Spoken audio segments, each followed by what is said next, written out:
mother, gagawa tayo ng burong kanin na may hipon. So, ito ang ating ingredients. Dito, may natagdan na akong luya at may hipon tayo. At saka yung kanin natin ay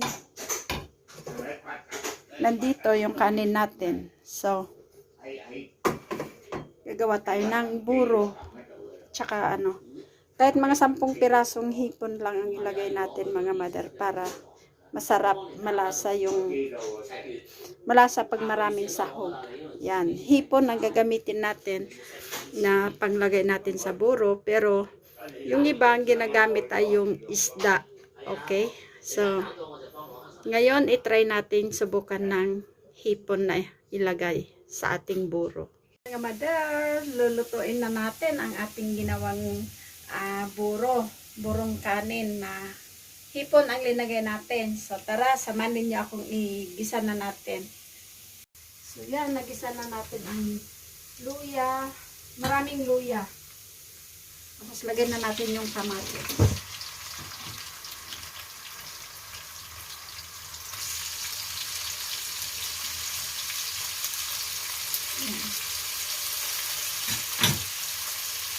So, kailangan natin ng maraming luya, mga mother.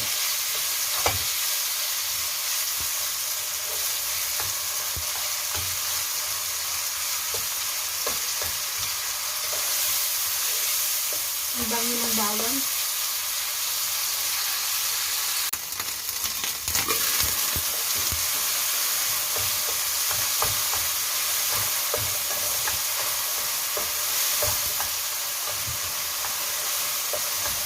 Hintayin lang natin na yung kamatis. Lumabas yung katas.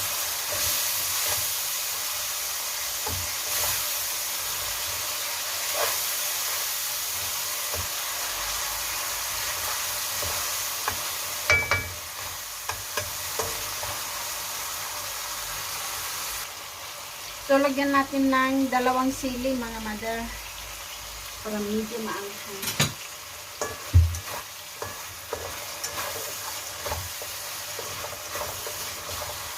Yan. So, ilagay na natin ang ating buro. Kasi tunaw na yung kamatis.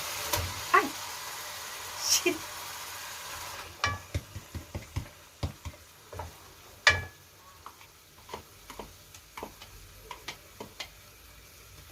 Gising na si Lola.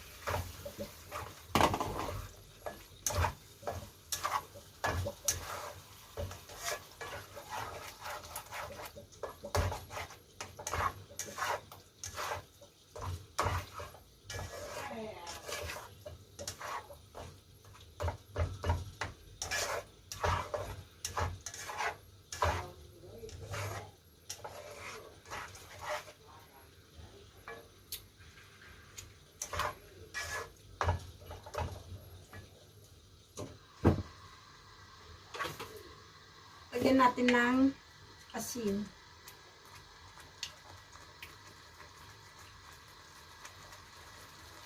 So, mga 1 kutsarita.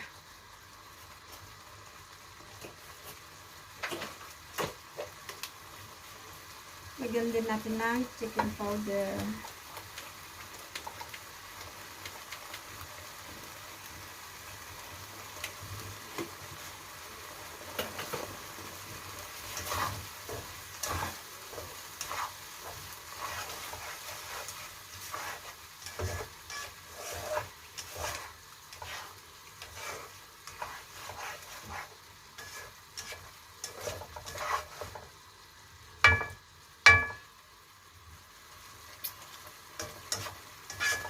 Sarap.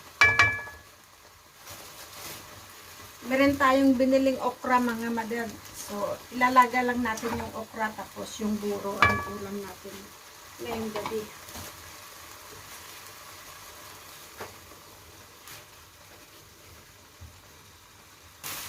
So, ayan, luto na, mga mother. Binigyan natin ng 2 sili.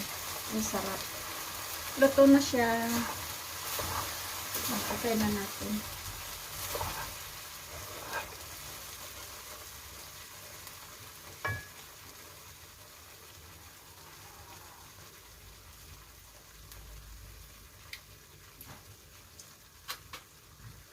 Sarap.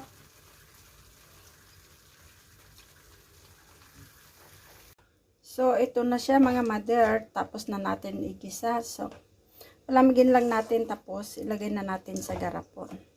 Bibigyan daw natin si Sis Rebs HK Gaming. Yan. So, magkikita kami bukas. Bigyan natin. At saka yung paksiw natin ng isang araw. At saka yung isang inihaw na talong. Yan. So, yan na siya mga mother. Yan. Ito yung ibibigay natin kay Sis Reb. Yan. Yan. At yung isa naman ang maiwan sa atin.